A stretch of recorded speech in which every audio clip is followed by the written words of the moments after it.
हमारे ज़बान के नीचे वाले हिस्से में खून की नालियाँ बहुत ज़्यादा तादाद में होती हैं। आपने अक्सर नोट किया होगा, जब भी दिल के मरीज़ों को कोई इमरजेंसी होती है तो डॉक्टर उन्हें एक गोली देते हैं और इसे ज़बान के नीचे रखने को कहते हैं। इसकी वजह ये है कि हमारा निज़ाम-ए-इंहिज़ाम किसी भी चीज़ को हज़म करने के लिए कुछ वक्त लेता है, लेकिन ज़बान के नीचे रखी गई चीज़ फ़ौरन हमारे खून में जज़्ब हो जाती है। जब भी आप ज़ुबान के नीचे लौंग का एक टुकड़ा रखते हैं तो इसमें मौजूद ताकतवर कंपाउंड्स आपके लुआब के साथ मिलकर फ़ौरन टिश्यूज़ में जज़्ब होना शुरू हो जाते हैं। इसका मतलब ये है कि आपको लौंग के फ़ायदे बहुत तेज़ी से मिलना शुरू हो जाते हैं। ये प्रोसेस इतना तेज़ और मौसर होता है कि चंद ही लम्हों में आपको इसके असरात महसूस होना शुरू हो जाते हैं। ये एक नेचुरल और कुदरती शॉर्टकट है जो आपके जिस्म को फौरी फ़ायदा पहुंचाना शुरू कर देता है। दोस्तों, अब बात करते हैं लौंग में मौजूद उस जादुई कंपाउंड की जिसे यूजिनल कहते हैं।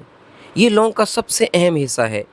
जदीद साइंसी तहकीकात के मुताबिक लौंग में ताकतवर और बेहतरीन एंटीऑक्सीडेंट खसूसियात पाई जाती हैं। ये हमारे जिस्म में मौजूद नुकसानदेह बैक्टीरिया से लड़ता है और खुलियात की सूजन को कम करता है। ज़बान के नीचे सिर्फ 5 मिनट लौंग रखने से आपका मुंह ताज़ा हो जाता है और जरासीम का खात्मा होता है।